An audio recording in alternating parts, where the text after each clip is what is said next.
Hello guys, it's girl Talicia here and welcome back to my channel. If you're new here, don't forget to hit that subscription button, turn on your post notification bell and be a part of the family. If you want to see how I achieve this hairstyle, just continue watching.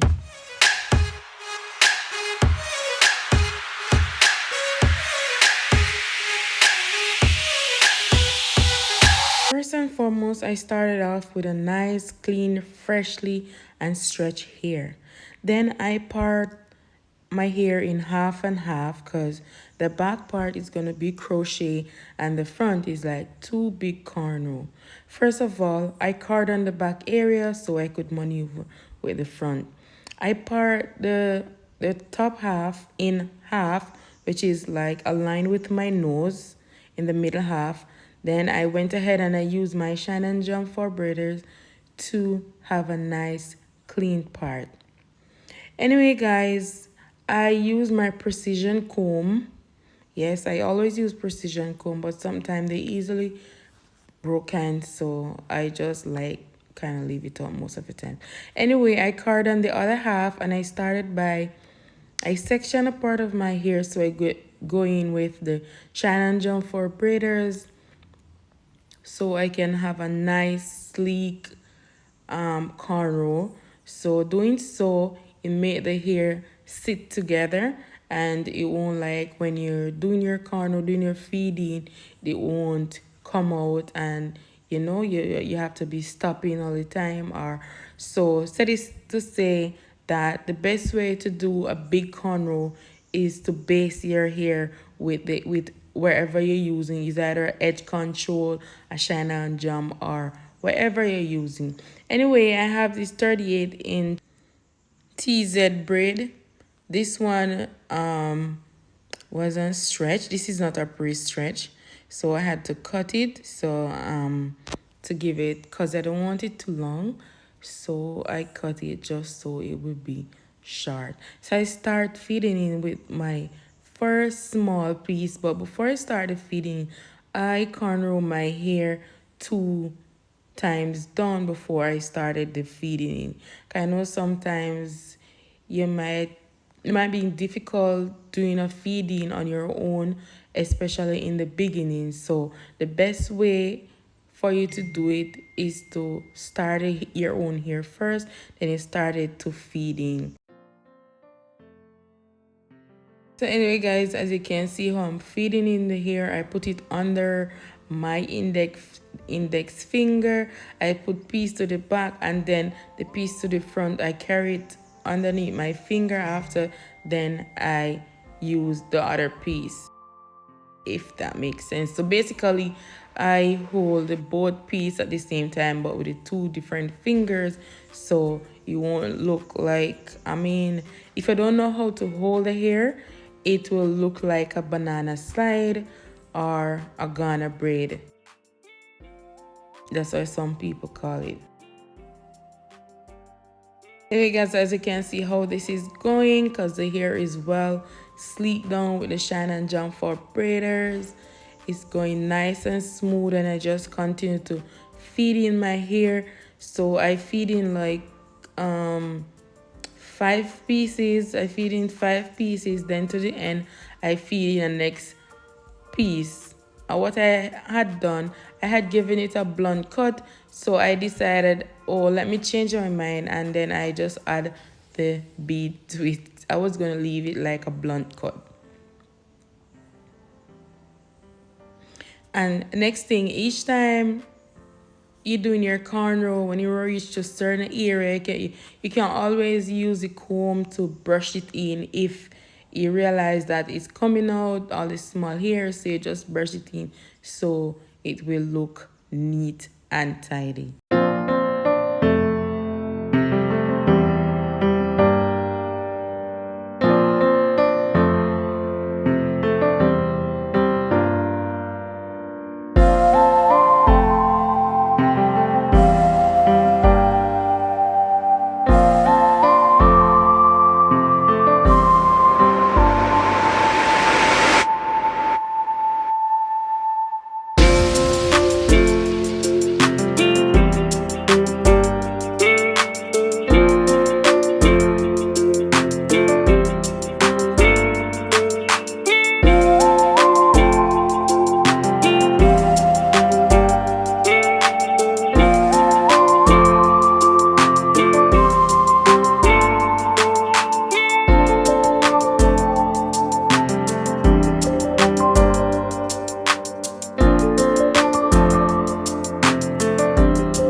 I twist the hair around so I could plait it down faster. And I think that's the best way for you if you're doing it to do it the best way. Plait it down where you are comfortable, then turn the hair around, then rub your pita pointer and your tummy tone down on it so you get back to its normal look. Anyway, as I reach to the back, I cornrow a few hair down because it's better to know it is cornrow smaller so the crochet would look more subtle on the hair and it won't look like up and down icy. Saying this so it would look level. Anyway, cornrowing my hair after cornrow the one down, I leave it unopened at the end, then corner down the next one. Then when I reach to a part like near to the back, I add in the first one in so it's corner down in it, so at the end of this hair you'll only see one leaf out. And it doesn't matter how the back of it is part, because at the end of the day I'm going to add in hair so it won't show. And this is the best way for you to corner your hair if you're going to do stitching, if you're going to do stitching or you're going to do crochet. This is the best way to get your hair cornrow.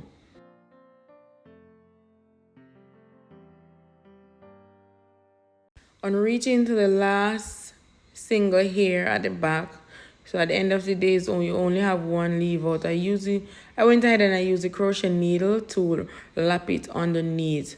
It could be any hair, but I used the middle here. I went ahead with this Value Pack Human Hair by Janet Collection. However, because when I went to the store, I thought I was taking up the Marley collection. But however, I use the Janet collection. The Janet collection is more like a rough, like really rough. So I didn't really like it, but it turns out very good. Whenever I go to the store and I'm getting a hair like this, I always use the Marley hair by Beauty Elements, but not the Janet collection. I don't know if you should use this, how it work for you, but this is like a no for me, especially when I look at it, how it comes. I had to cut it off. I saw it was an ombre hair, but when I get home and I took it out the package, it was like, oh no.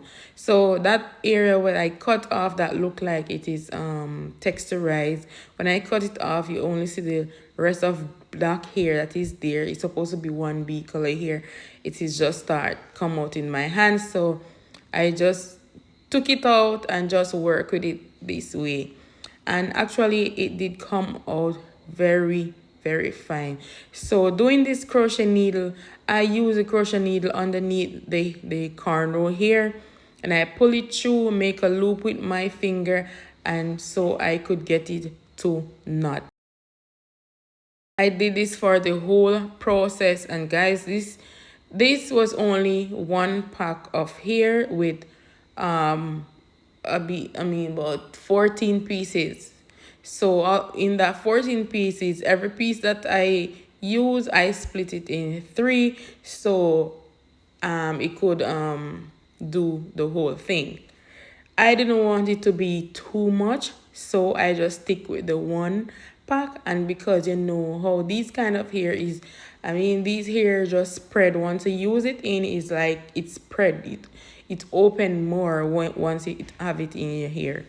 Each time I add in the hair, I ensure I pull it so all the loose hair that is there is out, and it won't ruin the hair, as in, some might look longer than some. And also each time I pull it, I use my scissors to clip off the excess end.